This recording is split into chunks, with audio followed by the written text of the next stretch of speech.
Mesdames, Messieurs, bonsoir, bienvenue dans ce 5e numéro de votre émission politico-économique et sociale Faire croiser. Pour ce numéro, deux acteurs politiques croiseront les arguments pour défendre leur position et sur quoi? Sur les législatives du 28 avril prochain qui auront lieu avec les deux partis de la mouvance, l'Union progressiste et le Bloc républicain et sans aucune force de l'opposition. Des élections sans l'opposition et un recul démocratique, c'est dans un instant.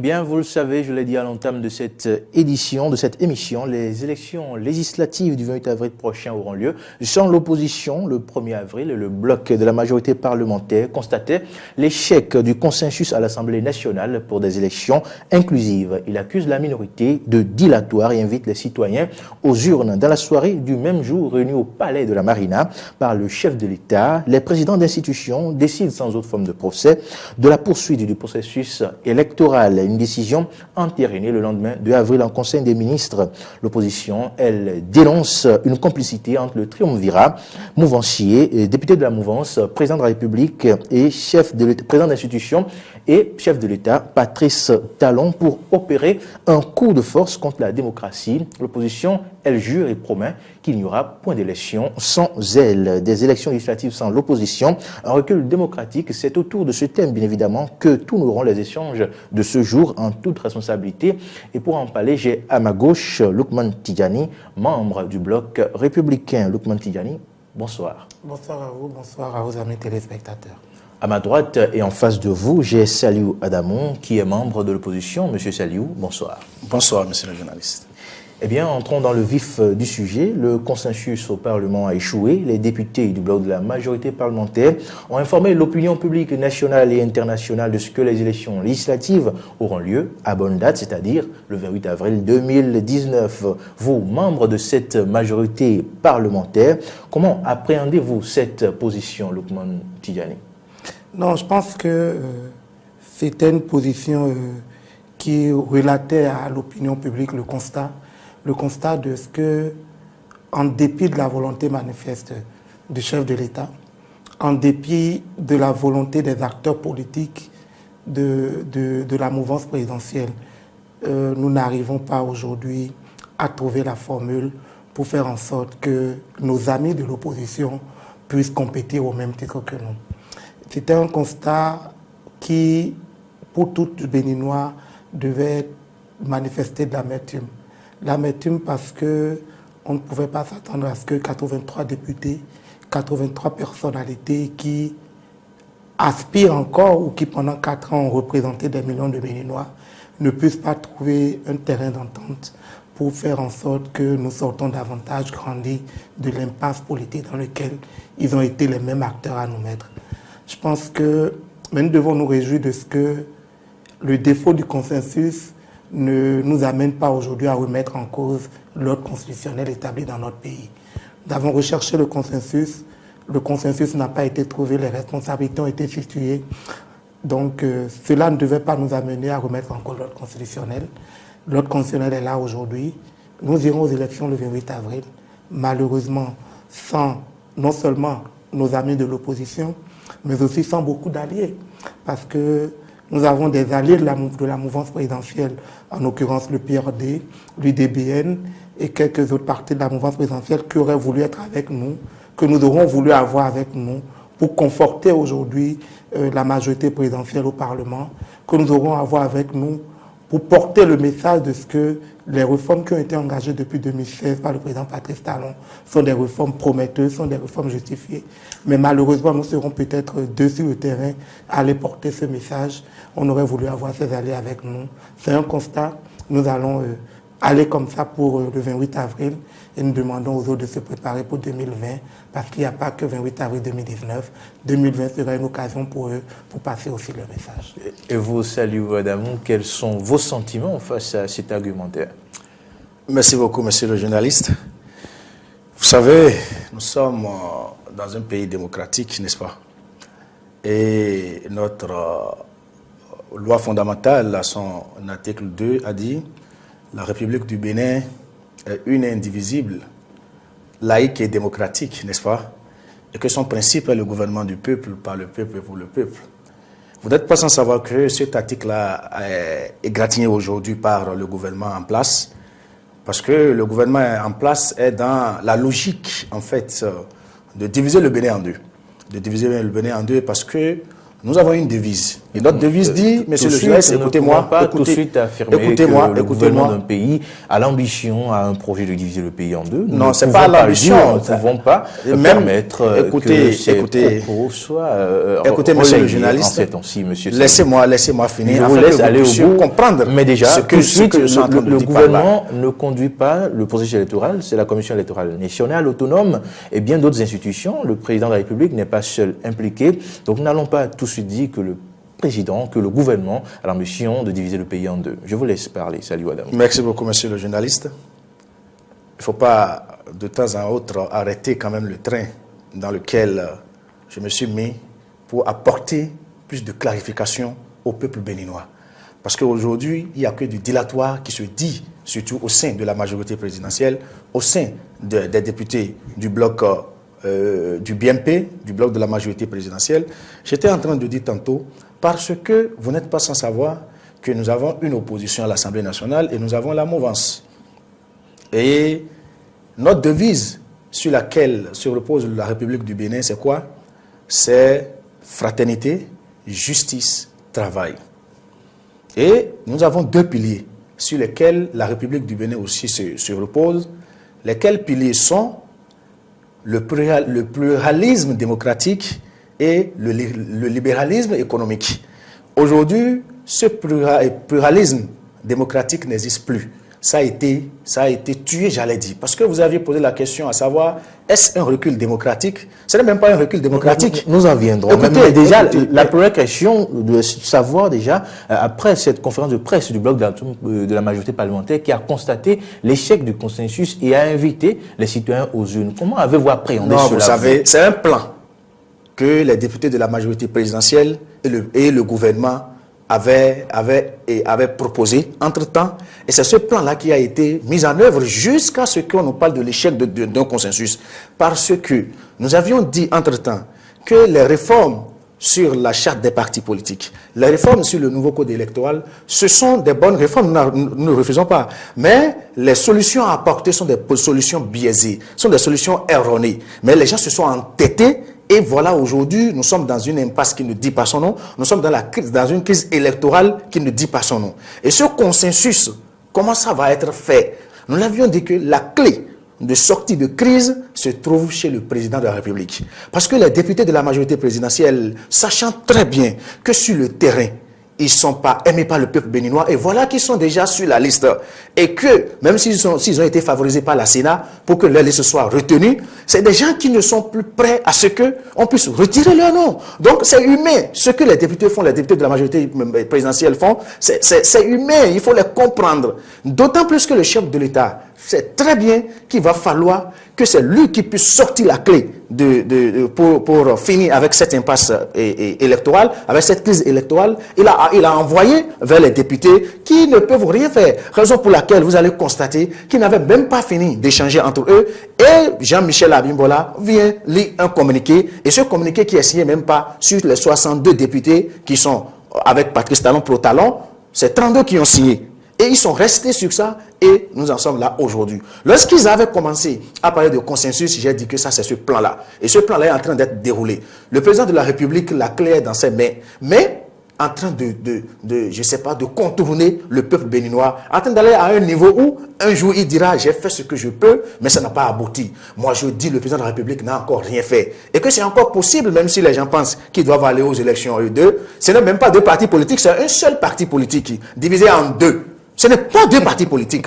Parce que le bloc républicain appartient à Patrice Talon, le bloc progressiste appartient aussi à Patrice Talon. Et ne pouvons pas comprendre dans un pays où une seule personne soit président d'honneur de deux partis politiques. C'est d'abord anticonstitutionnel. C'est d'abord antidémocratique, mon cher journaliste. Sauf erreur de ma part, je crois que le nom du président Patrice Talon ne figure nulle part en tant que des deux partis. Je dis, son nom n'y figure pas. Son nom n'y figure pas. Mais nous savons sur qui ces deux blocs-là compte aujourd'hui pour aller aux élections. Même si, entre-temps, lui aussi, il va apporter sa pierre afin que les positionnements soient faits pour qu'il n'y ait pas de problème. Nous le savons très bien. Mais ce que nous disons, personne ne peut tromper n'importe quel Béninois aujourd'hui dans la République. Tout le monde sait républicain, c'est Patrice Talon, progressiste, c'est Patrice Talon. Donc, il n'y a pas de parti. C'est un seul parti politique jumeaux ou aussi à moi, si vous voulez, très bien, et qui sont là pour dire ils veulent affronter, ils veulent compétir. Comment? Pour une compétition, monsieur le journaliste, vous savez, nous ne pouvons pas prendre deux équipes d'un même pays et on dit ces deux équipes-là veulent s'affronter pour la CAN. Pour la CAN, par exemple, c'est deux pays différents, mais deux équipes de deux pays différents. Mais comment vous prenez deux équipes d'un même pays et vous dites que ce sont ces deux équipes-là qui vont compétir? Ça devient de la tricherie et c'est ça qu'il faut supprimer, qu'il faut combattre corps à corps afin que la réalité puisse nous ne vont pas au corps à corps. Mais merci Saliou Adamon. Je pense qu'il est important pour moi, avant que nous continuions, de préciser un certain nombre de choses. Dans aucun document fondateur du Bloc républicain, et avec ce que j'ai lu au niveau du Parti progressiste, je n'ai pas vu le nom du président Patrice Talon comme président d'honneur. Donc je pense que c'est des choses qu'il est important pour nous de clarifier. Deuxième chose, les partis politiques ne sont pas des entreprises. Je sais peut-être qu'au niveau de mes amis de l'opposition, ils ont des partis politiques qui fonctionnent comme des entreprises, qui sont peut-être dans la commercialisation de produits congelés, je ne sais peut-être pas dans quoi ils sont. Mais c'est pour dire que les gens ont dit, on a dit tout à l'heure que c'est des partis qui appartiennent au chef de l'État. Nos partis politiques ne sont pas des entreprises. Les partis politiques appartiennent au moins aux 15 membres fondateurs de ces partis que nous avons pu avoir par commune. Ça n'appartient pas au chef de l'État. Troisième chose, vous ne pouvez pas en vouloir un chef de l'État qui a aujourd'hui 2 ou 3 partis ou 4 partis politiques qui soutiennent ses actions.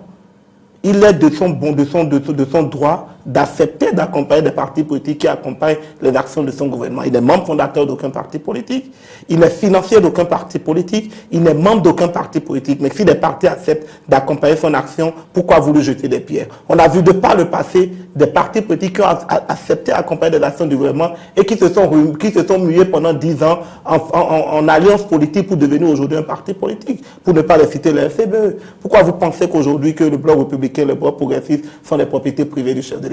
Il n'y a pas de propriété privée du chef de l'État. Les militants du Bloc républicain ont la propriété de leur parti. Patrice n'a pas la propriété de ce parti. Dernière chose, la théorie du complot.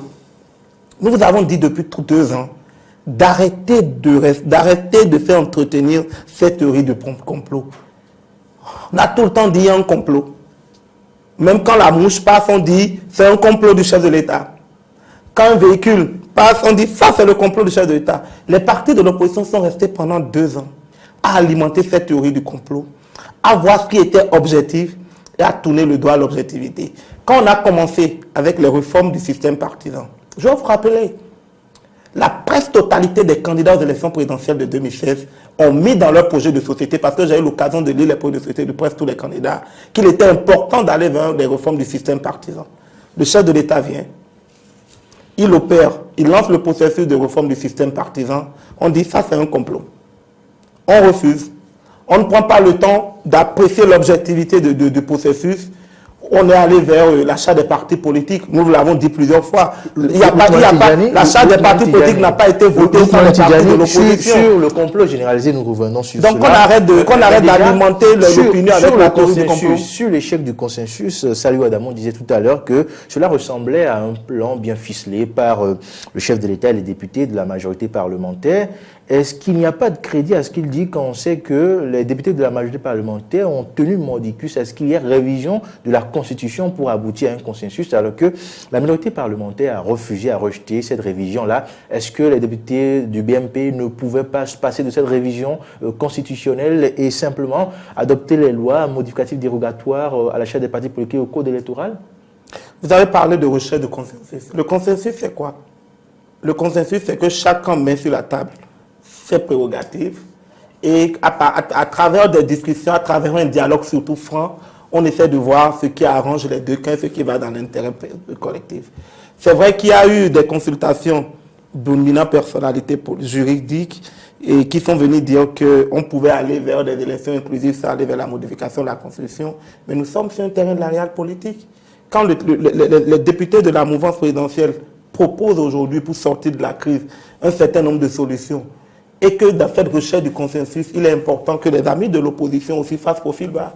Mais malheureusement, pendant que les amis de la mouvance étaient en train de faire profil bas pour offrir des solutions alternatives, j'ai vu nos amis de l'opposition qui étaient en train de demander la démission du président de la Sénat et sa mise en arrêt. J'ai vu des amis de l'opposition qui ont recusé même l'autorité de celui qui devait conduire ce processus-là. Arriver à ce niveau-là, ça veut dire qu'à un moment donné, les gens ne voulaient pas le consensus. Les gens étaient en train de tourner en rond. Et l'argumentaire de dire non, on ne peut pas aller vers la révision de l'article 80 de la Constitution, je pense que c'est un faux argumentaire. On pouvait aller facilement. Si on cherchait vraiment un consensus et qu'on voulait faire avancer les choses, qu'est-ce qui nous empêchait d'aller vers cela? Les amis de l'opposition sont allés dans le dilatoire pour dire, parce qu'ils savaient qu'il y aurait eu un blocage, que le refus du rejet de cet article allait constituer le blocage de la recherche du consensus. Ils l'ont mis sur la table. Pendant ce temps, ils étaient dans des conférences de presse en train de faire des dilatoires, demander à ce que le consensus que vous cherchez au niveau de l'opposition, vous dites que ce consensus ne peut pas être conduit par le président de l'Assemblée nationale. Ça devrait être conduit par qui? Le consensus que vous cherchez au niveau de l'opposition, vous dites que ce consensus-là, celui qui doit conduire le processus électoral doit être relevé de ses fonctions et que les membres de la Sénat doivent être enfermés. Ça allait à quoi? Même dans le message, j'ai entendu des leaders de l'opposition dire il faut arrêter le processus électoral. Au même moment, 24 heures après, j'attends des leaders de l'opposition dire il faut continuer le processus électoral.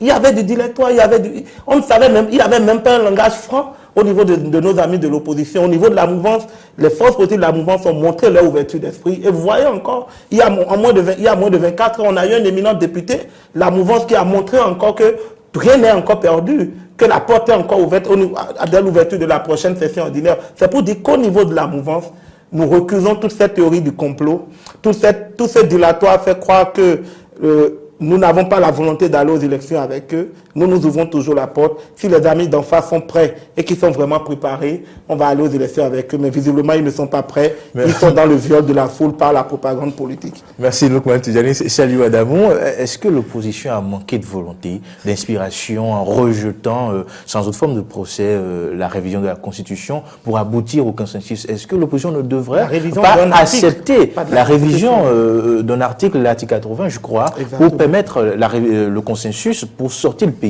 de l'impasse électorale? Non, vous savez, monsieur le journaliste, je pense que nous sommes sur une chaîne de télévision et il faut dire la vérité lorsqu'il y a la vérité. C'est pas bien de venir devant une chaîne de télévision du genre et mentir au peuple béninois, parce que l'opposition, si l'opposition n'avait pas la volonté d'aller aux élections, pourquoi elle allait se préparer pour ces quitus fiscaux? Vous n'êtes pas prêt. Écoutez, les Sissali Adamou ou Lukman Tidjani. Lorsque si l'opposition n'était pas prête, pourquoi certains partis d'opposition étaient allés même déposer leur dossier à la Sénat sans le certificat de conformité qui a été créé par le président de la Cour constitutionnelle. Et ils ne font que chanter, louanger le chef de l'État, soit disant voilà ce qui se passe. Je dis très bien, monsieur le journaliste, il faut que les populations nous comprennent, il faut qu'ils sachent que ce pays, c'est un pays de paix. Et les gens de la mouvance n'ont jamais voulu qu'il y ait la paix dans ce pays-là. Nous continuons de le dire parce que, vous savez, on a demandé des propositions, n'est-ce pas? Et tous les partis politiques ont fait leurs propositions. Ils ont émis leurs propositions, sauf les deux blocs. Ça veut dire que eux, ils ont dit qu'ils n'ont pas de problème parce qu'ils ont été déjà favorisés par la Sénat. Ça, ce n'est pas un souci, nous sommes d'accord. Maintenant, vous n'avez pas de proposition. Ça veut dire quoi? Que ceux qui ont des propositions, ils ont déposé, vous allez accompagner ces propositions. Vous venez, c'est vous qui imposez maintenant la révision de la Constitution. Ça veut dire quoi ça? Or, vous aviez dit au prime abord que vous n'aviez pas de proposition ni de suggestion. Et déjà, on fait des propositions, vous les accompagnez. Vous ne l'avez pas fait.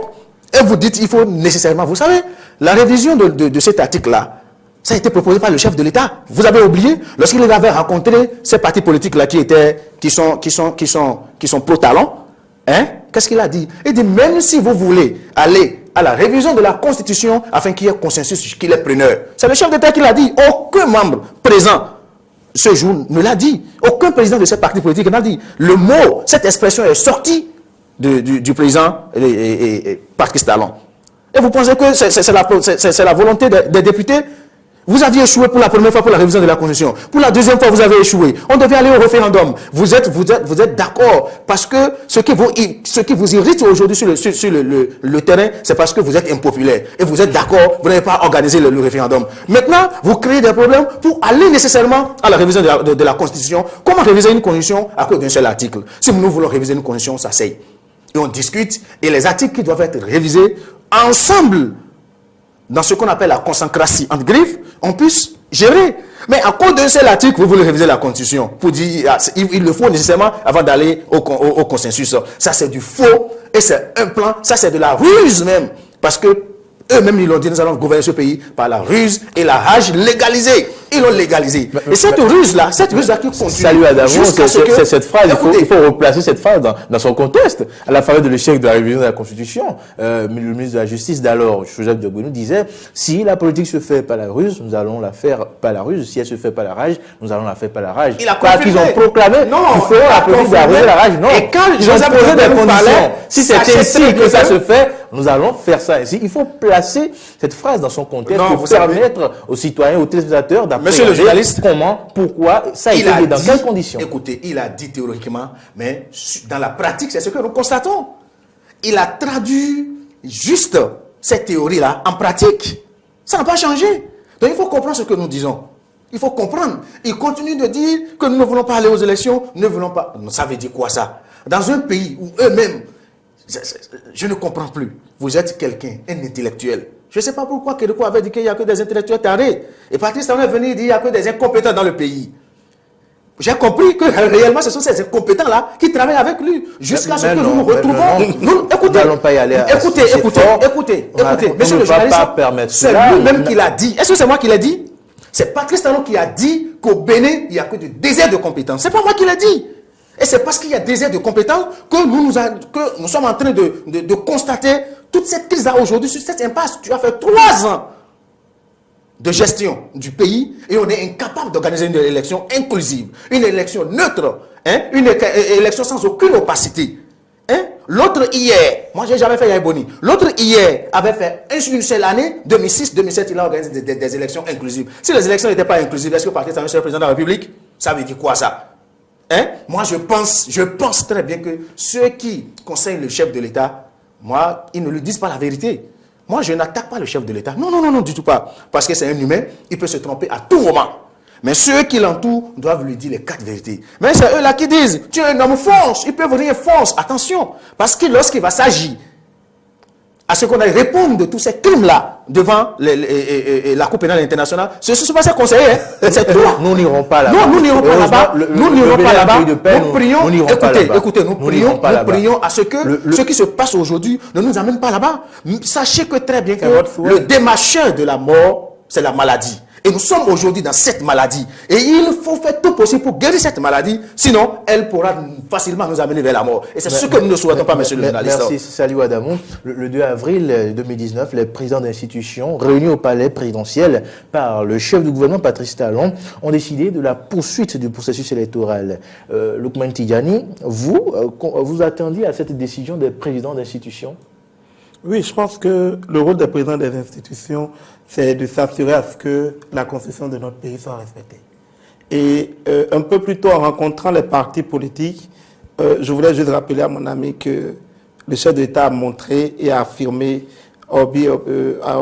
que l'absence de l'opposition à cette élection n'honore pas davantage notre pays, encore moins sa gouvernance. Je voudrais que l'ensemble de nos concitoyens puissent prendre ces propos du chef de l'État dans la plus grande sincérité. C'est entendu. Et après, sur cette réunion, oui, la réunion du président la tenue de cette réunion, c'était une réunion consultative pour voir qu'est-ce qu'il fallait faire pour sortir de crise. Le président de l'Assemblée nationale a exposé à ses pairs présidents des institutions les conditions et le constat de l'échec d'un consensus. Qu'est-ce qu'il faut attendre des présidents d'institutions qui nous demandent de violer la Constitution, qui demande au chef de l'État d'aller vers la violation de la Constitution pour faire plaisir à l'opposition qui continue, comme je viens de le constater encore là, d'être dans le dilatoire, non? Le respect de l'ordre constitutionnel est un principe démocratique. On ne peut pas violer la Constitution parce qu'on veut avoir des élections inclusives. Soit on la modifie, pour aller vers l'inclusivité, soit on respecte la Constitution dans les règles, dans les lettres et dans l'esprit, et on a des élections qui ne sont pas forcément inclusives. Mais que des amis de l'opposition demandent qu'on viole la Constitution parce qu'ils ont parce qu'ils ont décidé à la dernière minute d'aller à la compétition ou parce qu'ils estiment à un moment donné qu'il y a peut-être quelques graines de sable à grignoter pendant ces élections pour avoir 4 ou 5 députés à l'Assemblée qui décident d'aller vers les élections. Non, on ne peut pas violer la Constitution pour faire en sorte que l'opposition puisse aller aux élections. Les présidents des institutions, en donnant leur avis consultatif, ont demandé à ce que le processus puisse continuer. Le Conseil des ministres a intériné à cela, à dire faut aller vers la... Donc, on ne peut pas s'attendre à autre chose. Je n'attends pas qu'un président du Conseil économique et social, un président de la RAC ou président de la Cour, encore la présidente de la Cour de justice nous demande de violer la Constitution pour que l'opposition puisse aller aux élections. Non, ça ne pourrait pas se passer. Salut Adamou, comment avez-vous reçu, vous, à votre niveau, cette réunion, d'abord dans sa forme et ses conclusions? Vous savez, les présidents d'institutions ne sont pas au-dessus du peuple. Hein. Nous sommes d'accord. Parce que lorsque vous lisez l'article 3 de notre loi fondamentale, l'article dit quoi? Que la souveraineté nationale appartient au peuple. Donc, aucune fraction du peuple, aucun parti politique, aucune organisation syndicale, etc. ne peut s'en attribuer cette souveraineté-là. Mais c'est eux qui ont violé la Constitution. Le peuple ne demande pas de violer. Écoutez, c'est eux qui ont violé la Constitution. Non. Ils ont violé la Constitution. Écoutez d'abord, pour que je puisse lui répondre avant de répondre à votre question. C'est eux qui ont violé parce que c'est une fraction, un parti politique qui prend en otage maintenant la souveraineté nationale. Ah bon. Qui était même interdite par l'article 3. Et ils nous disent qu'on viole la Constitution. Qui vous souviennent, mon cher ami, les rentrées ou bien l'installation, les nouvelles installations des nouvelles mandatures de nos députés, comment ça se faisait? Il y a toujours quand même des petits décalages. Lorsque vous prenez les dates d'installation des différentes législatures, on l'a connu, on a connu le 1er avril 91. Après, il y a le 4 avril 1995. Après, il y a le 20 avril. Ça veut dire que plus de 2 semaines. Il y a le 20 avril 99. Après, il y a le 22 avril 2003. Après, il y a le 23 avril 2007. Après, 13 mai 2011. Et enfin, c'est le 15 mai 2015. Et pourquoi nous ne pouvons pas, depuis fort longtemps, nous donner ce décalage de 2 semaines pour qu'il y ait une élection inclusive? Pourquoi? C'est compris. C'est un décalage de 2 semaines ne garantit. Ils sont restés là sans rien faire. La santé nationale de 2 semaines ne garantit pas l'inclusivité de l'élection. Si les acteurs ne se mettent pas à jour, on aurait beau faire un décalage de 2 semaines. Vous êtes largement expliqué. On aurait beau faire un décalage de 2 semaines ou 2 mois. Si les acteurs n'ont pas la volonté d'aller aux élections, ils n'iraient pas. Si les acteurs ne sont pas prêts, ils n'allaient pas. Vous avez eu le temps de vous expliquer largement sur ce sujet. Salut Adamou. Le décalage n'est pas la solution, s'il vous plaît. De répondre, de donner son point de vue sur cette réunion des présidents d'institutions dans sa forme et ses résolutions. Dans sa forme, comment il a et dans le fond aussi. Parce que, vous savez, on appelle les présidents d'institutions. On échange avec eux, nous sommes d'accord, il n'y a pas de souci à se faire. Mais ce qui est plus grave, c'est qu'à la fin, ils ont sorti une résolution qui a été lue par le médiateur de la République. On dit un médiateur de la République qui ne prend pas parti, qui est à l'initiative de leur coordonnateur, ils prennent acte de l'échec du consensus et qu'ils autorisent non, c'est pas qu'ils recommandent, ils autorisent, il faut bien relire ce qu'ils ont dit, qu'ils autorisent la poursuite du processus électoral. On dit un médiateur de la République, normalement lorsqu'ils étaient venus, monsieur le président de la République, ça ne va pas. Qu'allons-nous faire? Nous proposons ci, nous proposons ça. Des présidents d'institutions, d'abord, il a fini son mandat. Le président Joseph, le médiateur de la République. Il a fini déjà son mandat.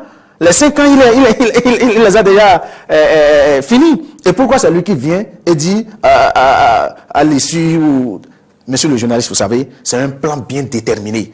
Et ça a marché. Raison pour laquelle vous allez comprendre, le mercredi qui a suivi en même temps, le Conseil des ministres aussi a autorisé la poursuite des opérations électorales, la poursuite du processus électoral. Je vous dis que c'est un plan qui a été déjà fait. Et tous ceux-là sont complices. Vous allez voir que c'est les présidents d'institutions sont là, mais ne sont pas à l'aise. Vous allez voir, lorsque vous lisez, vous êtes un psychologue qui lit très bien, vous regardez leur visage, c'est des gens qui sont peinés. C'est des gens qui ne sont pas à l'aise. C'est des gens qui sont dans des difficultés. C'est comme si on les a contraints à accepter cela. Nous, ça nous fait mal parce qu'on peut comprendre le président de la Cour constitutionnelle qui a été l'avocat personnel du chef de l'État. On peut comprendre. On peut comprendre la présidente aussi de la Haute Cour de justice, qui est l'épouse de l'un de ses amis, membre fondateur de l'Union progressiste. On peut comprendre cela, mais on ne peut pas comprendre Ousmane Batoko, que je respecte beaucoup, accepter cela. Le président de l'Assemblée nationale aussi a accepté, jusqu'à ce que son parti politique, dans lequel il a mis tout ce qu'il a, avec toutes ses forces, avec toutes ses lois, tout ce qu'il a dans ce parti pendant 30 ans, et lui-même a accepté cela, et on fait une saisie. Après la saisie, et c'est lui qui vient signer avec du bic bleu, et il écrit son nom. Ça veut dire quoi? Administrativement parlant, ça veut dire quoi? C'est de la tricherie. C'est des choses qui ont été déjà préparées, on finit, on dit, monsieur, va lire. C'est très grave pour notre République, parce que lorsque vous prenez, je ne sais pas si vous avez vu la lettre, si vous avez vu la résolution, vous allez voir que c'est lui-même qui a signé avec bic bleu, manuscrit. Ça veut dire quoi, ça? Ça veut dire quoi? Et je me posais la question à savoir, est-ce que les présidents d'institutions avaient des ordinateurs et des imprimantes à côté, et lorsqu'ils faisaient les trucs, ils saisissaient en même temps? Moi, ça m'a étonné, parce qu'on finit en même temps, ils viennent devant la presse, et on nous sort ça. C'est de la tricherie, c'est de la mauvaise gouvernance, et je pense qu'il faut finir avec ça. Nous disons, les institutions ne sont pas au-dessus du peuple. Et nous disons, la volonté du peuple, c'est ça qui prime sur tout. Si aujourd'hui ils sont d'accord à être complices de la destruction de la démocratie, ils vont répondre demain. Salut Adamou. S'il vous plaît. Avant de répondre, Lukman Tidjani, cette décision qui, me semble-t-il, est contestée par la société civile ou bien une partie de l'opposition, a été entérinée en Conseil des ministres. Pensez-vous que le président de la République, sinon le gouvernement a raté l'occasion pour prendre le contre-pied de cette résolution, de cette recommandation des présidents d'institutions en sortant le joker? Je voulais d'abord dire à mon ami que je connais pas le peuple, je n'ai pas entendu le peuple béninois demander qu'on viole la Constitution. Quand vous dites que les présidents d'institutions ne sont pas au-dessus du peuple, vous parlez de quel peuple? Le peuple béninois n'a pas demandé qu'on viole la Constitution. Le peuple béninois, par contre, applaudit le chef de l'État quand il a dit aux acteurs politiques de se retrouver à l'Assemblée nationale pour trouver un consensus. C'est le peuple béninois. Vous ne pouvez pas vous substituer au peuple béninois. Quand des gens lancent des messages va-t-en-guerre pour demander au peuple d'aller vers l'insurrection, ce n'est pas le peuple béninois. Le peuple n'a jamais demandé au chef de l'État, encore moins aux acteurs politiques, de violer la Constitution. Donc les présidents des institutions ne sont pas allés contre une volonté du peuple. Ils ont orienté simplement le chef de l'État. La rencontre entre le président des institutions et le chef de l'État, je suis surpris que sur un plateau de télévision, on continue de faire cette discussion des réseaux sociaux sur la qualité d'un document qui soit signé au BIG, qui soit servi et lu, s'il vous plaît. Ça, c'est des débats de bas niveau. Quand on finissait une réunion, on peut désigner quelqu'un de saisir un communiqué. C'est des débats, s'il vous plaît. C'est des débats de bas niveau. Vous savez, c'est des débats de bas niveau. Depuis lors, qu'on a sorti, écoutez, depuis lors qu'on a sorti ce papier, mais personne n'est venu à la télévision pour démentir ça. Et vous dites des débats de bas niveau. C'est vous qui prenez les réseaux sociaux comme votre rempart, le dernier rempart, et faites tout ce que vous voulez avec. Et vous dites, même que ce communiqué est sorti, est-ce que vous êtes venu de la chaîne de télévision et dire que du calme sur le plateau? Vous n'êtes pas. Comment vous dites que vous êtes surpris? Merci. Vous êtes un intellectuel que je respecte beaucoup, mais je suis vraiment déçu de la qualité de ce que vous dites. On va ramener la paix. Je suis déçu de la qualité de ce que vous dites. Un document qui va finir. Ça devient un peu bruyant, monsieur. Le président des institutions, s'il vous plaît, nous allons manipulés par le chef de l'État. Nous continuons de le dire et le peuple est en train de les suivre. Vous allez voir. Merci Saliou Adamou, Lukman Tidjani. Il n'y a pas de débat de bas niveau. Vous échangez en toute responsabilité, vous croisez les arguments en toute responsabilité. Et donc, nous allons poursuivre ces débats. Oui, mais quand on s'en prenne un document servi pour douter de l'authenticité du document, pour douter de la bonne foi des acteurs, je suis surpris. On dit même que celui qui est venu lire le communiqué est mal placé pour lire le communiqué sous prétexte qu'il est le médiateur de la République. Le médiateur de la République ne violera pas la Constitution. C'est vous qui violez la Constitution. Le médiateur de la République est dans un cadre. Vous l'avez toujours violé cette Constitution. Mais cette Constitution, elle va vous Vous avez l'art de savoir ce qui viole la Constitution alors que vous demandez le plus. Non, je ne suis pas quelqu'un qui a le sincéromètre. Non, c'est vous qui avez le sincéromètre pour mesurer le degré de sincérité de ce que nous avons dit. À la question de savoir cette décision, cette recommandation de président d'institution a été entérinée en Conseil des ministres, pensez-vous que le gouvernement, le président de la République a manqué l'occasion, lors de ce Conseil des ministres du 3 avril, de prendre le contre-pied de ces présidents d'institutions, de leur avis, et de sortir un joker pour sortir le pays de l'impasse électorale? Pensez-vous qu'il a vu juste avec le gouvernement en entérinant cette décision? Oui, le gouvernement ne peut pas violer la Constitution. Le gouvernement ne peut pas refuser l'ordre constitutionnel. Le gouvernement ne peut pas arrêter le consensus électoral. Le coach a été raté lorsque les acteurs politiques, principalement les amis de l'opposition, ont refusé ou n'ont pas pu faire un effort pour avoir le consensus au niveau de l'Assemblée nationale. Le gouvernement n'est qu'un exécutif. Il exécute les décisions qui sont prises dans un cadre législatif. L'Assemblée nationale a voté une loi. Le gouvernement s'assure de l'exécution de cette loi. Le gouvernement ne peut pas prendre de contre-pied. Il y a certains qui appellent aujourd'hui à la clémence du chef de l'État. Avant ça, pour Jean-Baptiste Elias, président de l'Agence nationale de lutte contre la corruption, le chef de l'État avait le pouvoir de prendre une ordonnance modificatrice du calendrier électoral et de convoquer le corps électoral pour le 12 avril, augmentant par la même occasion le délai de conformité des partis politiques aux exigences légales de la nouvelle charte électorale. Le président aurait pu aller dans ce sens.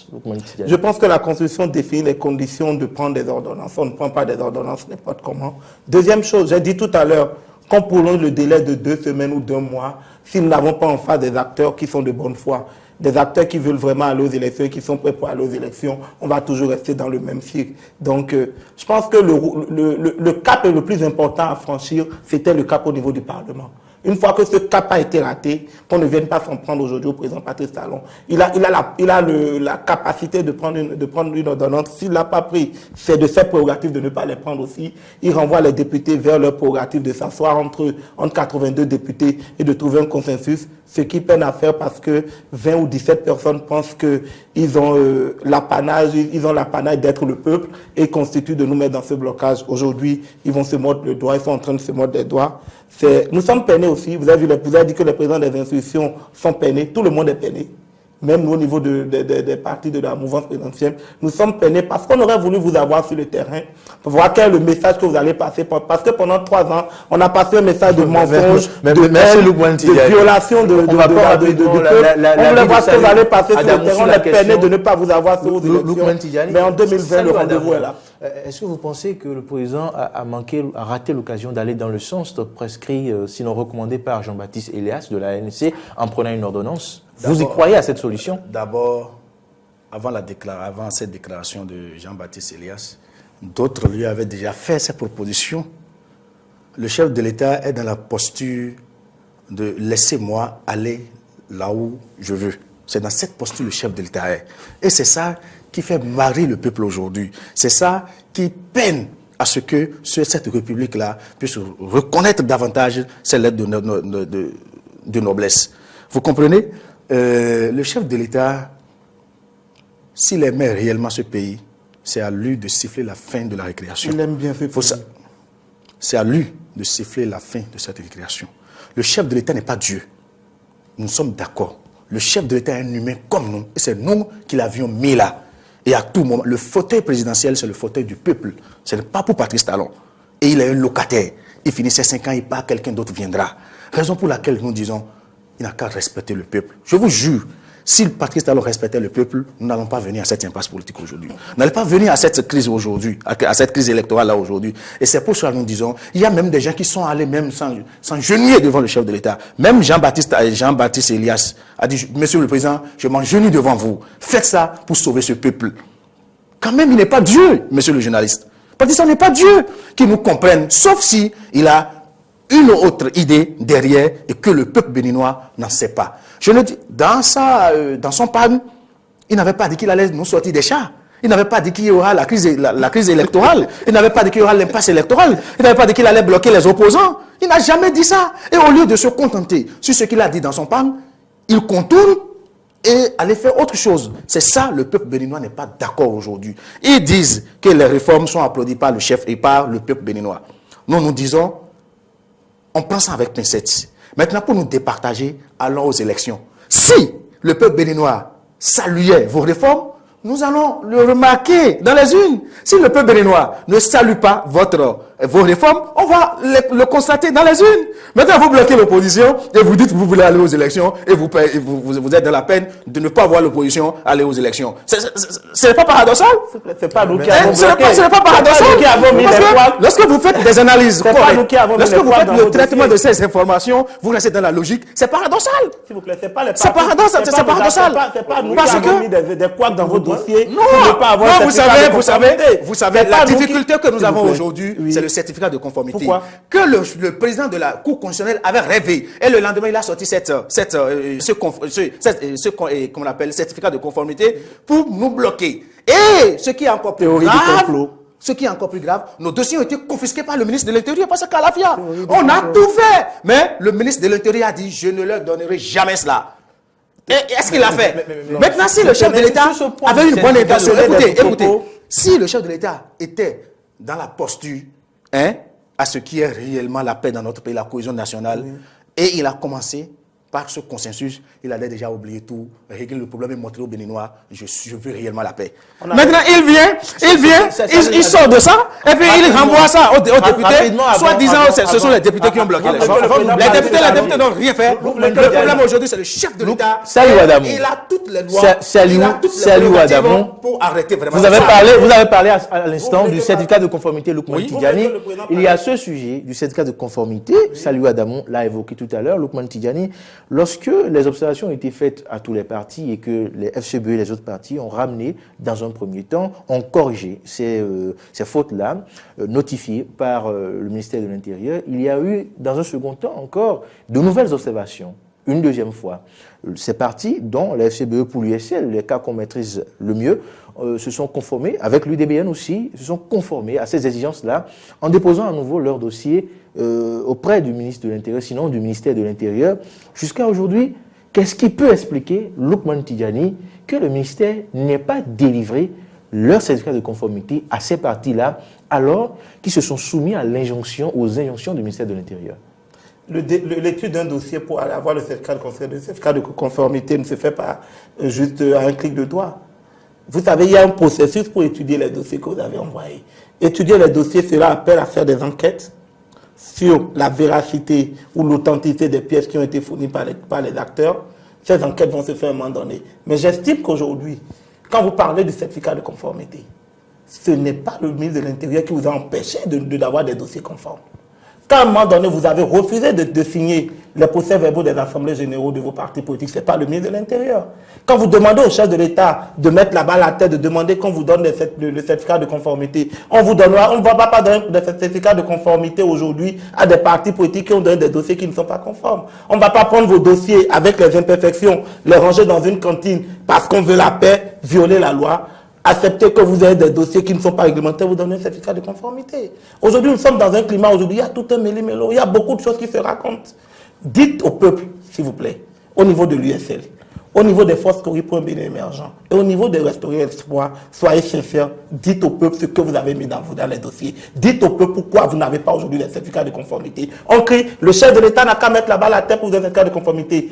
Corrigez-vous. Pendant que vous êtes en train de pointer du doigt le chef de l'État comme fautif, il y a 4 doigts qui vous demandent de situer vous-même vos responsabilités. Vous avez manqué de sérieux. Vous avez manqué d'organisation au sein de vos partis politiques. Non, et c'est pour ça que je dis, vous êtes tout le temps resté dans la théorie du complot. Quand il y a eu les premières observations du ministère de l'Intérieur, pendant que les forces Cori pour un Bénin émergent étaient en train de s'atteler pour corriger les dossiers, d'autres partis étaient à côté de ceux qui appelaient à la résistance, à faire des conférences de presse, à appeler le peuple à battre en guerre, à dire non, eux ils ont besoin d'un certificat de conformité. Dites au peuple pourquoi vous n'avez pas eu aujourd'hui des certificats de conformité. Merci le Je ne suis pas le ministre de l'Intérieur. Vous savez, votre parti est concerné.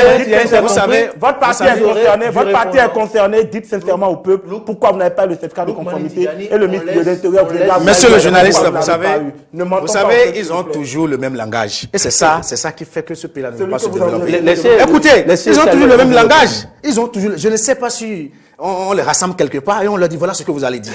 C'est le même langage un peu partout, le langage de mensonge et le langage du vent. Tout ce qui sort de leur bouche n'est que du vent. Il n'y a que du vent, que du vrai. Comment nous allons comprendre? Nous sommes dans une république. Et je dis que mon frère est aussi dans cette république et il peut quand même parler de la sorte. Où nous avions fait toutes les notifications, nous les avons quand même données. Tout ce qui nous a été demandé, on les a quand même octroyés au ministère de l'Intérieur. Eux, ils étaient dans la mauvaise foi, dans la mauvaise volonté de nous donner ce certificat de conformité. D'abord, ce certificat de conformité qui n'est même ni dans la charte des partis politiques, ni dans le code électoral. Ce certificat de conformité dont Joseph Diogbenou a rêvé et a sorti le lendemain, qui nous crée aujourd'hui des problèmes. Et on dit la Cour constitutionnelle quand même, elle est là, c'est elle qui régule tout. Mais c'est la Cour constitutionnelle qui nous crée des années aujourd'hui dans le pays. Et ce qui est plus grave, c'est que tous les dossiers des partis politiques de l'opposition, en l'occurrence FCBE, USL, RE, tous nos dossiers sont conformes. Il n'y a plus rien. Jusqu'à aujourd'hui, nous l'avons envoyé toutes les observations faites là, on est en accord. Jusqu'à aujourd'hui, ils n'ont pas pu revenir nous dire, bon voilà, ça reste ceci, voilà, c'est bien. Jusqu'à aujourd'hui, ils ne l'ont pas fait. C'est parce qu'ils sont dans la mauvaise volonté. Et ils viennent, l'Union progressiste existait avant, et Union qu'on appelle Bloc républicain existait avant, mais USL avait son récépissé avant, FCB avait son récépissé. Et quand nous nous sommes conformés, 15 membres par commune, comme vous, mais vous refusez de nous octroyer le certificat de conformité, comme si le Bénin a été créé par le gouvernement qui est en place. Non, le Bénin nous appartient à nous tous. Le Bénin, c'est pour toutes les filles et tous les fils de la République. Ce n'est pas vous seuls. Et une partie prend en otage le pays. Une partie prend en otage les filles et les filles de ce pays. Et vous dites que nous allons nous taire. Et ce qui est plus grave, on dit, ceux-là qui conseillent le chef de l'État dans cette fois-ci, c'est eux qui sont pires. Parce que c'est une posture qui ne garantit pas la paix. C'est une posture qui ne garantit pas la cohésion nationale, la cohésion sociale. Regardez des lois qui nous ont votées aujourd'hui jusqu'à aujourd'hui. Hein? C'est des choses qu'il faut dire, monsieur le président de la République, trop c'est trop. Moi, je ne mange pas 10 fois par jour pour quand même acclamer à tout champ tout ce qui est bon et tout ce qui n'est pas bon. Je ne suis pas dans cette posture-là. Même si je mange une fois par jour, ça me va. Raison pour laquelle nous disons, à cause du ventre, ne mettons pas le pays à feu et à sang. C'est pas bien. Ce que nous disons, nous voulons la paix dans ce pays. Monsieur le président de la République, avec tout ce qu'il a, comme son bâton de pèlerin, qui ramène la paix dans le pays. C'est ce que nous voulons. Maintenant, si Diani Saliou Adamon, il y a ces fameux quitus fiscaux. Ici même, sur ce plateau, le Conseil juridique des forces correspondants Bénin Emergent, Kama Wassongari, a dit que plusieurs membres de leur parti ont soldé au niveau des impôts et ont un solde zéro, mais malgré cela, qui n'ont pas reçu leurs quitus fiscaux. Comment expliquer cela? Non, moi je pense que je prends avec beaucoup de réserve les propos que les acteurs politiques depuis au moins ont commencé par tenir sur les médias. Je pense que c'est la question du quitus fiscal.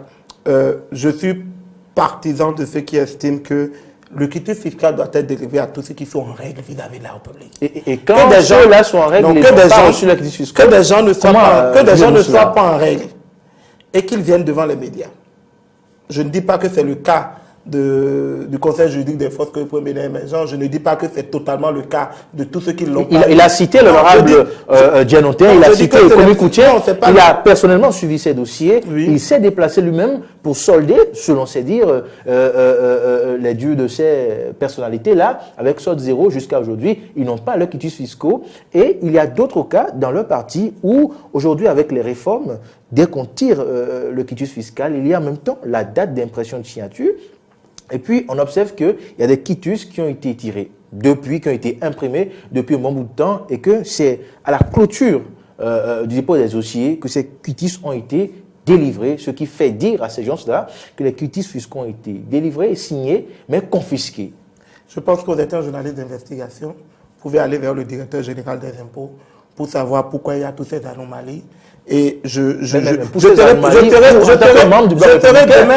que cela, s'il y a anomalie, oui, c'est ça, je vous dis, s'il y a anomalie, pas du crédit à votre vis-à-vis. S'il y a anomalie, je serai demain d'accord avec mon ami et dénoncer cela. Parce que j'estime que dans le processus de délivrance du quitus fiscal, il ne devait y pas avoir de discrimination liée à une appartenance politique. Il ne devait pas avoir de préférence ou de favoritisme parce qu'on est d'un bord politique ou donc on n'est pas d'un autre bord. Sur ce point, je serai d'accord avec mon ami d'en face. Mais la seule personne aujourd'hui capable de répondre, c'est le directeur général des impôts ou en plus haut niveau le ministre des Finances ou qui travaille le directeur général des impôts. Je ne suis qu'un acteur dans la sphère politique. Je n'ai pas eu le temps d'aller voir ce qui se passe parce que je ne suis pas un cadre de la direction générale des impôts. Je ne vais pas aller chercher des documents confidentiels, les exhiber comme on sait bien le faire du côté de l'opposition. Donc je pense qu'on va laisser le directeur général des impôts, le ministre des Finances se prononcer cela. Mais je pense que aussi, faut que des gens ne viennent pas parce qu'ils ne sont pas à jour venir tenir un langage de dire nous sommes à jour, nous ne l'avons pas eu. Merci, merci Lukman Tidjani. Nous allons avancer dans ce débat. Des législatives sans l'opposition, eh bien, ce sera une première au Bénin démocratique. Est-ce que c'est la fin de la démocratie comme nous l'avons connue dans ce pays? Salut Adam. Monsieur le journaliste, c'est amer. C'est amer. Ce n'est pas un recul de la démocratie, comme vous le dites. Comme nous demandons, c'était une question. À vous de répondre. Est-ce un recul de la démocratie, des élections législatives sans l'opposition, dans un Bénin démocratique depuis l'historique conférence depuis 90, c'est bien la première fois que nous allons à des législatives sans, pas l'opposition, sans des forces de l'opposition. Est-ce que pour vous cela constitue un recul démocratique? C'est bien une question. Merci beaucoup, monsieur le journaliste. Le recul de la démocratie, c'est depuis le 6 avril 2016 que Patrice Talon a pris le pouvoir. Aujourd'hui, nous sommes reculés. De recul en recul, la démocratie est morte aujourd'hui. La démocratie n'existe plus. Même la République même n'existe plus. Raison pour laquelle je dis, il va falloir que nous puissions ressusciter cette démocratie. Il va falloir que nous puissions ressusciter cette République qui a été tuée, qui a été martyrisée par le gouvernement qui est en place aujourd'hui, avec les députés du bloc de la majorité présidentielle, parce que c'est eux qui nous ont mis dans cette impasse-là. Moi, je n'ai jamais entendu qu'on aille aux élections sans opposition. C'est pour la première fois dans ma vie. Pour la première fois. J'ai demandé à mes parents, j'ai dit, est-ce que vous avez connu ça? Ils ont dit, même au temps du PRPB, nous n'avons jamais connu cela. Quelle opposition allait aux élections? Au temps du PRPB, du parti unique. Non. C'était un parti unique. Écoutez, au temps du PRPB, il y avait ceux qui disaient non, il y avait ceux qui disaient oui. Mais écoutez, mais tout le monde n'était pas béni, oui. Mais aujourd'hui, c'est le béni, oui. C'est deux cas, c'est deux choses différentes. Mais vous ne dites pas oui, vous ne dites pas oui. Est-ce que vous comprenez? Est-ce que vous comprenez? Notre oui ou notre non se réside du fait d'aller aux élections. Et nous allons gagner. Vous comprenez? C'est dans cette logique-là nous sommes. Et ce qu'il faut faire pour la mort de notre démocratie, je pense qu'il nous faut faire vraiment un rituel pour notre République. Même s'il faut faire qu'on appelle, s'il faut que tout le peuple béninois puisse pleurer toute une journée pour que cette démocratie puisse renaître, que les Béninois puissent pleurer. Parce que c'est très grave aujourd'hui. La démocratie, c'est le pouvoir du peuple, par le peuple et pour le peuple. La démocratie, ce n'est pas le pouvoir de talon, par talon et pour talon. Non! C'est deux choses différentes. Comment est-ce que l'absence de l'opposition à ces législatives-là constituerait un recul de la démocratie? Non, c'est que la République n'existerait plus. Comment? Je vous dis, la République n'existerait plus parce que vous aurez déjà semé de la colère au niveau de tout le peuple, avec tout ce qu'ils ont créé comme tasse, renvoi. Ils ont chassé des gens, ils ont limogé, avec tout ça, vous venez encore créer davantage d'angoisse au sein de la population. Et vous savez, nous disons et nous prions, nous continuons de le dire, si Patrice Talon n'arrête pas ça, dès que le peuple prendra ses responsabilités, ça ne sera pas bon. Raison pour laquelle, si jamais, d'abord, nous continuons de dire, il n'y aura pas élection sans opposition. Nous continuons de le dire, il n'y aura pas élection sans opposition. Maintenant, s'ils s'entêtaient à aller aux élections, parce que ce qui est même grave, monsieur le journaliste, vous prenez même le président de la Sénat. Si moi, à sa place, j'allais dire, monsieur le président, je démissionne parce que je n'ai jamais organisé une élection du genre. Si j'étais à la place des présidents d'institutions et que je ne mangeais pas 20 fois par jour, monsieur le président, je démissionne parce qu'avec ça, ça ne peut pas marcher. C'est des gens qui cautionnent cela, des gens qui ont accepté ça, des gens qui défendent ça, vaille que vaille. Nous allons passer la parole nous sommes dans quelle république? La république une république de voyous, comme l'a dit le président Patrice Talon? Non, nous n'allons pas accepter ça. Nous n'allons pas accepter ça, monsieur le journaliste. Et je dis et je continue de le dire, il n'y aura pas élection sans opposition. S'il y a élection sans opposition, c'est que la république n'existe plus. La République continuera d'exister, il y aura des élections pacifiques. Exactement, la République continuera d'exister s'il y a élection inclusive. Et le peuple, comme vous l'avez si bien dit, ce peuple décidera dans les urnes, s'exprimera dans les urnes de façon pacifique. On attend de voir. Il a toujours été le cas au Bénin. Merci Salih Adamou. Lukman Tidjani, je viens. Lukman Tidjani, la question, elle est toute posée. Elle est la même pour vous. L'opposition, des législatives au Bénin sans l'opposition. Pour vous, dites-nous aux téléspectateurs, est-ce que pour vous cela constitue un recul pour la démocratie béninoise si ces élections se tenaient sans aucune force de l'opposition? Moi, je pense qu'une élection sans l'opposition, c'est une teinte dans le pain blanc de la démocratie du Bénin. Et les responsabilités doivent être situées. Aujourd'hui, nous sommes tous d'accord, que ce soit de la mouvance ou de l'opposition, que le pain blanc démocratie de notre pays serait teinté. Mais là où nous ne nous entendons pas, c'est la responsabilité. C'est celui qui doit assumer cette responsabilité. Mais par contre, lorsque j'entends des amis qui tentent de défendre la démocratie, tenir des propos comme celui de mon ami qui demande au peuple de prendre ses responsabilités, et ça me rappelle mon jeune frère qui est au niveau du Parlement, qui fait des discours d'appel à la résistance. Je pense que la seule responsabilité que le peuple doit prendre, c'est dans les urnes. La seule responsabilité que le peuple doit prendre, c'est ce qu'il est en train de prendre aujourd'hui, d'observer avec beaucoup d'amertume les acteurs politiques. C'est toute notre classe politique qui a un problème. Ce n'est pas Patrice Talon, ce n'est pas les députés du BNP, c'est toute la classe politique qui a un problème aujourd'hui. Le recul de la démocratie.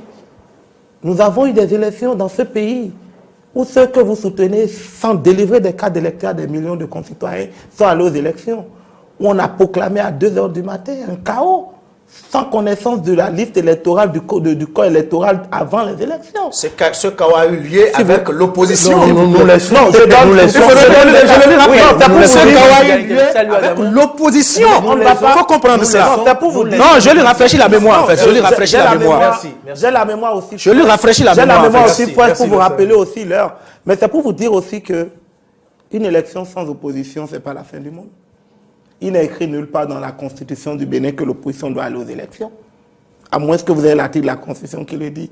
Là, c'est grave. Non, montrez-moi l'article de la Constitution, s'il vous plaît. Vous savez. Montrez-moi. On a parlé de pluralisme politique. On a parlé répondre dans un instant. Non, je vais le lui répondre. On a parlé de pluralisme politique. On n'a jamais dit qu'une opposition doit aller à une élection dans une constitution. Pour choisir les membres de la Sénat. Pour choisir les membres de la Sénat. Qu'est-ce que les lois disent? Les lois disent 2 de la minorité, 2 de la majorité. C'est quoi la minorité? Lorsque la minorité c'est l'opposition, la majorité, écoutez, il ne faut pas faire de la masturbation intellectuelle ici. Il ne faut pas faire de la masturbation intellectuelle ici. Écoutez, la minorité c'est l'opposition, tout le monde le sait aujourd'hui. Même l'enfant qui est au CP, au CE le sait. Ça, je vous le rappelle. La majorité, c'est celle-là. La majorité, c'est celle-là qui soutient le chef de l'État. Maintenant, on dit 2 de la minorité, 2 de la majorité. Voilà que vous voulez nommer tous les 83 députés. La nomination de ces 83 députés, ça veut dire majorité. Et vous avez trouvé ces 2 minorités-là en 2023 quoi?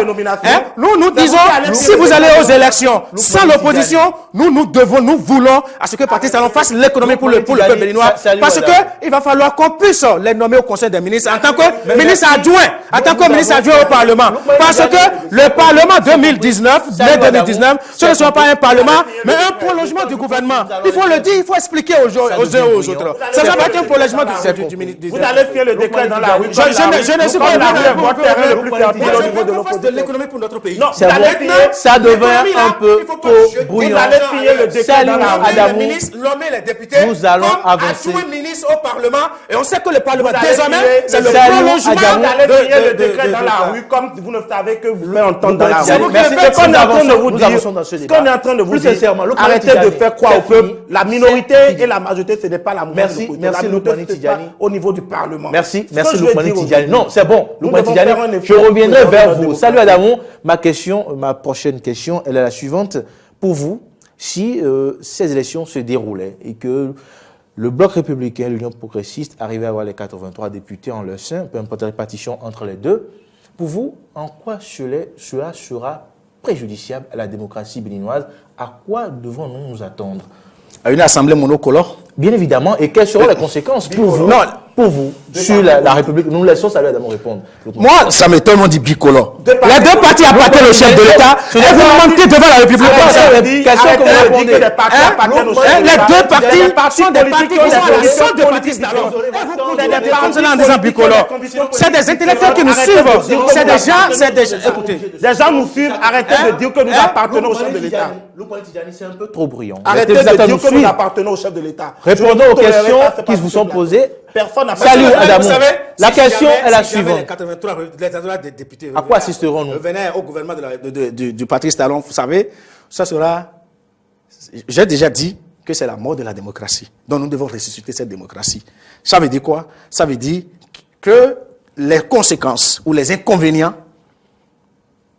les tasses vont être doublées. D'abord, le libéralisme économique dont le Bénin à cette autorité, ça ne va pas exister. D'abord, le pluralisme démocratique, ça n'existe plus, et ça va s'empirer davantage. Et nous serons dans un pays dictatorial. Nous serons avec un dictateur qui dépasse Jules César. Raison pour laquelle, si les gens ont accepté à ce qu'on aille à ce niveau, je pense qu'ils peuvent diviser le pays en deux. Ce que nous ne voulons pas, parce que les gens seront frustrés. Les gens seront gravement frustrés. Et comment vous allez gérer ces frustrations? Désormais, si vous ne chantez pas Patrice Talon, c'est qu'on va vous exiler, soit vous serez à la maison, on viendra vous chercher chacun. Parce qu'on viendra vous dire, c'est vous qui avez l'habitude de dire, Patrice Talon a fait ci, a fait ça. Aujourd'hui, vous n'avez pas le pouvoir. Aujourd'hui, vous n'avez même pas de parti politique parce que nous avons refusé de vous donner le certificat de conformité. Alors, vous êtes en notre solde, soit on vous chasse, soit on vous amène en prison. C'est ce qui va se passer si jamais nous avons cette assemblée monocolore de mai 2019. Merci Salut Adamou. Lukman Tidjani. Je suis En quelques mots, je suis ébahi si nous par avons cette assemblée-là, quelles seront ses conséquences? Est-ce que, comme vous, comme l'a dit Salut Adamou, nous assisterons à la pensée unique? Je suis ébahi par la rhétorique qui tente à faire peur au peuple.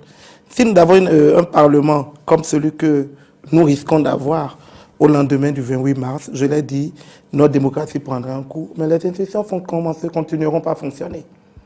Merci. Nous aurons au niveau du Parlement une minorité, une majorité, parce que la minorité, ce n'est pas l'opposition, la majorité, ce n'est pas la mouvance, qu'on arrête de faire croire cela.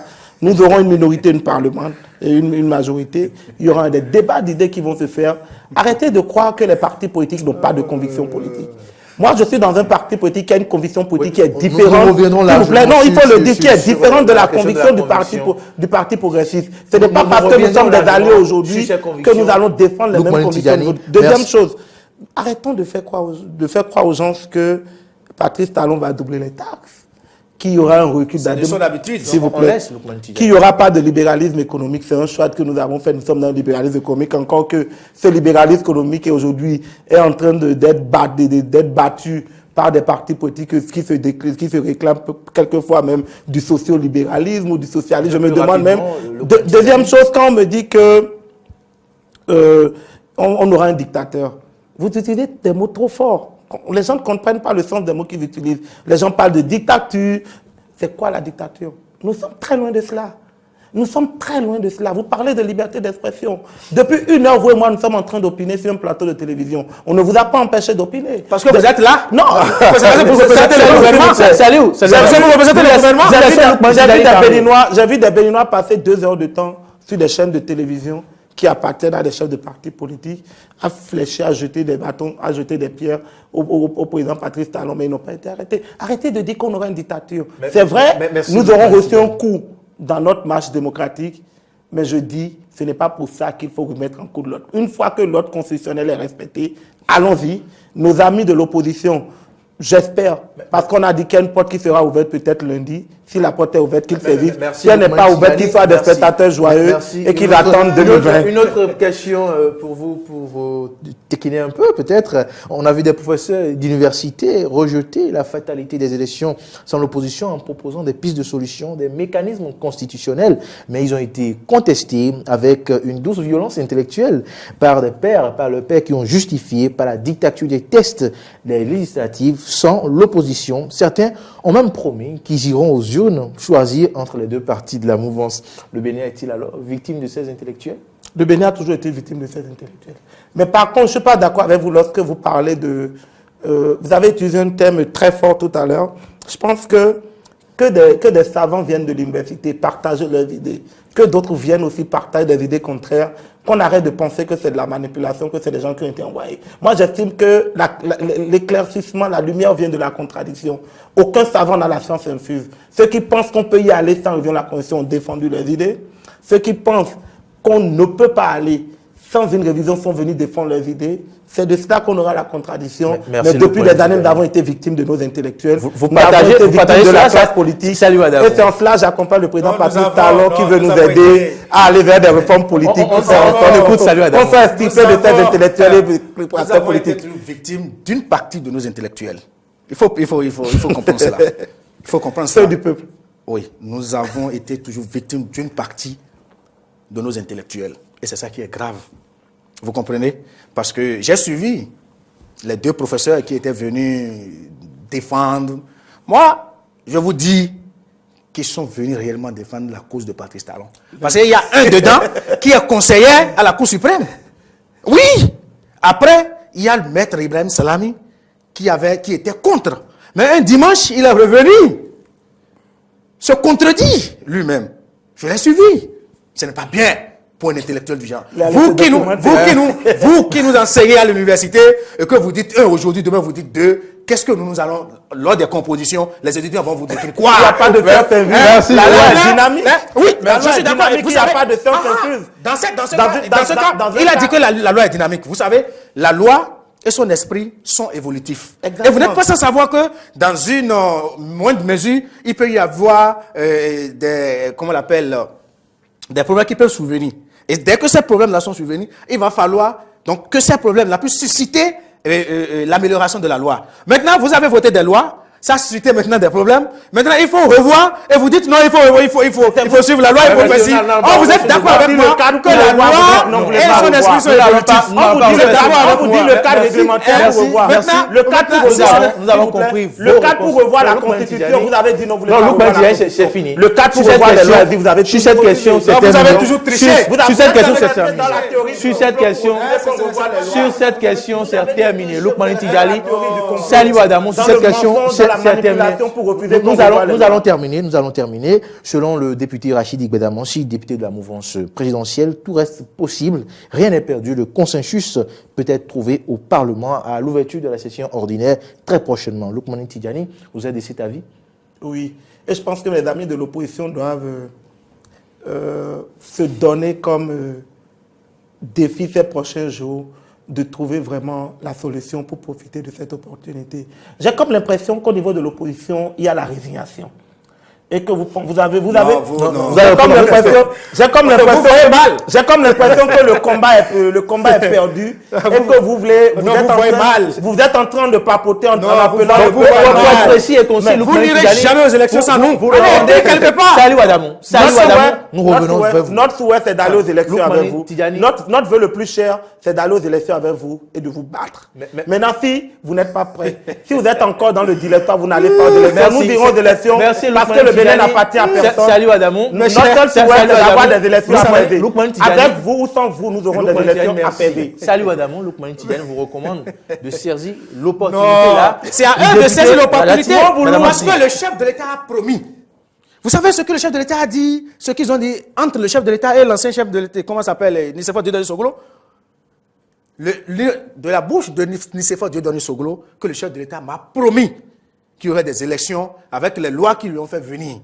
C'est ce que Nicéphore Soglo a dit, c'est pas moi qui l'ai dit. Je le répète, je cite ce qu'il est en train de citer. Est-ce qu'il l'a fait? Le chef de l'État a promis qu'il y aura un consensus et qu'il y aura des élections inclusives. On en est où? Donc ce n'est pas Rachid Igbedamansi qui va proposer ou qui va nous promettre qu'on va croire. Rachid Igbedamansi est dans du dilatoire parce qu'ils ont compris qu'il y a une ferveur aujourd'hui qui prend le peuple. Maintenant, qu'est-ce qu'ils vont faire pour berner le peuple? Nous n'allons jamais boire cette couleuvre de Rachid Igbedamansi. Nous n'allons jamais boire cela. Nous n'allons jamais avaler cette couleuvre-là. Ce que nous vous disons, c'est qu'ils sont dans la logique d'intimider le peuple. C'est vous. Avec des chats un peu partout, avec des militaires. Sachez que ces militaires, ces policiers, ce sont le peuple. Et il ne faut pas tirer contre le peuple. Si vous le faites, ils vont retourner contre vous. C'est vous qui intimidez le peuple. Parce que le peuple n'a aucune âme. Le peuple n'a aucune âme. Vous savez que le peuple n'a pas l'âme. Vous intimidez le peuple. Sérieusement. Vous faites peur au peuple quand vous dites jamais. Vous faites peur au peuple. On a compris. Il n'y aura jamais les élections au Bénin ici sans l'opposition. Allez, quelque part. Nous aurons des élections. Jamais. Nous aurons en 2019. S'il y a l'élection sans opposition, c'est que la République n'existe pas. Nous aurons en 2019 des élections. Vous avez vos stratégies, on a nos stratégies. Saliou Adamou, jamais élection. On va terminer cette émission. Eh bien, nous sommes à la fin. Vous allez voir, nous sommes béninois. Si vous n'êtes pas des poltrons, si vous n'êtes pas des béninois, comment vous allez éloigner le peuple béninois? Saliou Adamou, s'il vous plaît, Saliou Adamou. Saliou Adamou, s'il vous plaît. Vous n'avez pas les propos de Lukman Tidjali, c'est bon. C'est vous qui incitez à la révolte. Nous voulons des élections c'est vous qui incitez à la révolte. Lukman Tidjali. Nous allons déclarer la paix, toujours la paix. C'est la paix, rien. Le Bénin appartient à tout le monde. Lukman Tidjali, nous sommes à la fin. Nous sommes à la fin. Un peu plus sérieusement. Vous avez perdu des âmes, maintenant vous faites peur. Un peu plus sérieusement, un peu plus sérieusement. Quelle Une dernière question pour vous. Une dernière question pour vous. Arrêtez. Les téléspectateurs vous suivent. Salut Adamon. Les téléspectateurs vous suivent. Lukman Tidjani, il serait bien sûr de leur faire part de vos positions, de vos arguments, dans le calme et dans la sérénité le plus possible. Et C'est puis comme la dernière la question. sélection les connaît. Le Karatik Bamansi a annoncé à l'occasion aussi à la faveur de la prochaine session à l'Assemblée nationale des opportunités pour atteindre, pour avoir le consensus. Pour vous, Lukman Tidjani, quelles pourraient être les postures, les manœuvres pour permettre aux uns et aux autres d'en venir au consensus? Je ne suis pas dans le secret des députés, mais je pense qu'au regard des discussions que nous avons déjà au niveau de nos partis politiques, la main sera davantage tendue. Au-delà de tendre une seule main, nous allons tendre nos deux mains aux amis de l'opposition. Maintenant, si, à défaut d'accepter notre main, ils veulent toujours aller dans la rue, s'ils pensent que c'est les abeilles qui viendront les défendre et nous empêcher d'aller aux élections, ils vont se calmer. Nous aurons des élections apaisées en 2019. Notre souhait, c'est que ça soit avec eux, que nous allons ensemble battre campagne, que chacun puisse défendre. Mais au pire des cas, si on doit que aller sans eux, recommandez-vous pour, à la faveur de ces discussions-là à l'Assemblée, est-ce que vous recommandez aux députés de la majorité parlementaire de reculer sur la question de la révision constitutionnelle? les députés de l'opposition savent, savent que l'erreur qu'ils ont fait lors de la dernière session extraordinaire, c'est leur fermeté à ne pas toucher cet article-là. Je pense qu'ils doivent faire preuve d'ouverture aujourd'hui. Parce que vous l'avez dit, le Bénin appartient à nous Merci, tous. Lukman Tidjani. Préservons ce qu'il y a de plus important. Merci, Lukman Tidjani. Non, le Bénin appartient à nous tous. Non, nous n'allons pas reprendre. Le Bénin n'appartient pas à ceux qui ont l'apanage de la rue. Le Bénin appartient à nous tous. Ne mettons pas nos intérêts personnels au-devant de l'intérêt collectif. Merci. Non, Salut, merci Lukman Tidjani. Nous allons aller vers des élections pacifiques. Que recommandez-vous pour cette session à l'Assemblée nationale? Quelles sont les postures, les positions, les solutions que vous proposez? Je suis direct. Ils nous ont toujours trompés, ils nous ont toujours trahis et ce n'est pas bien. Il y a Martin Luther King, une de ces citations, je cite, qui dit « On ne règle pas les problèmes avec ceux qui les ont créés. » C'est eux qui ont créé, vous voulez qu'on règle ces problèmes-là avec eux? Salut Adamon. Vous savez, c'est pour cela qu'on n'a pas pu trouver des solutions. Ça pose pas, c'est eux qui ont créé. Mon ami, aujourd'hui, Salut Adamon, nous n'allons pas perdre puisqu'il y a une porte ouverte moi personnellement, que proposez-vous? Que recommandez-vous? Je dis, moi personnellement, je n'y crois pas. Je suis ferme dans ce que je dis, je n'y crois pas. Et la solution, c'est avec le peuple béninois. Vous n'y croyez Vous ne pas, croyez pas aux mais 82 face à cette porte ouverte, que recommandez-vous? Monsieur le journaliste, je pense qu'on ne se comprend pas. Il recommande la rue. Hein? Comment ça? Non. Nous n'avons pas le monopole de la violence. Non. Nous déclarons toujours la paix. Nous chantons toujours la paix. Pas vrai. Si on n'était pas dans la posture d'amener la paix dans ce pays, le pays aurait déjà basculé. Merci, Donc, salut Adamon. raison pour laquelle nous appelons, Merci. c'est pour cela que nous appelons les uns et les autres à rester sereins. Merci, salut Adamon. Ils n'ont pas Dans de la proposition. paix, Aucune est-ce que vous proposition comprenez? de votre part par rapport à la porte ouverte. Écoutez, pour je la vous dis que session c'est un prochaine plan, à la c'est la Assemblée nationale. ruse, et nous n'allons pas accepter cela. Merci, La merci. solution, c'est chez le peuple, et Merci. le peuple prendra cette responsabilité. Merci, Je vous Salut remercie. Adamon. proposer à votre place, alors. Lukman Tidjani, vous recommandez à l'opposition de reculer sur la question de la non-révision de l'article 80 de la Constitution pour le consensus. Salut Adamon, aucune proposition. Eh bien, je vais Non, ils ont vous une demander... proposition dans leur camp. Non, nous n'allons pas aller sur ce terrain, Lukman Tidjani. la rue. Votre mot de la fin. Mon mot de la fin, c'est d'appeler tout le peuple béninois, en premier lieu les acteurs politiques, à un peu plus de responsabilité. On a compris qu'aujourd'hui, les erreurs, les problèmes auxquels nous faisons face sont dus vraiment à un manque de sérieux au niveau des acteurs politiques. Je le dis plus haut, j'appelle tous ces acteurs à mettre la balle à terre et que ce qui est encore possible de sauver soit sauvé, que nous faisons un effort d'aller vers des élections apaisées. Mon vœu, c'est avec l'opposition. Si on ne peut pas aller avec l'opposition, que mes amis de l'opposition comprennent que un parti politique est né pour aller vers la conquête du suffrage du pouvoir suprême. Vous aurez les échéances de 2020 et de 2021 pour montrer ce que vous pouvez faire, pour amener le peuple à sanctionner, comme vous le dites, le président Patrice Talon, ou à infirmer que les réformes que nous sommes en train d'entreprendre depuis 2016 sont de bonnes réformes. Rendez-vous en 2020 ou 2021 si 2019 n'est pas la bonne occasion pour vous. Merci Lukman Tidjani. Votre mot de la fin. Merci Salut beaucoup, Adamon. monsieur le journaliste. Vous savez, je vais vous remercier. Je vais remercier tous ceux-là qui vous aident à travailler ici. parce que vous faites du bon boulot. Sur d'autres chaînes, vous ne pouvez jamais avoir cette émission-là. Je vous remercie davantage. Et à cette liberté d'expression que vous nous donnez, je pense que cette chaîne de télévision ira de l'avant davantage, même si d'autres sont jaloux de ça. Vous savez, nous allons appeler le peuple béninois, nous allons appeler le peuple béninois à la paix. Nous allons appeler le peuple béninois à observer. Mais nous disons, le peuple béninois a droit d'éligibilité et droit d'électeur. Mais on ne peut pas nous ôter ces deux droits-là. Merci. Donc nous disons au peuple béninois de patienter, le mot d'ordre sera donné, et puis les élections se feront avec l'opposition. Sans l'opposition, le Bénin risquerait beaucoup. Merci Salah Adamou. Non, le débat est terminé. Chers amis téléspectateurs, merci. Vous venez de suivre le 5e numéro de votre émission Fait croiser, ce qui portait sur les législatives d'avril 2019, des élections législatives sans l'opposition et un recul démocratique.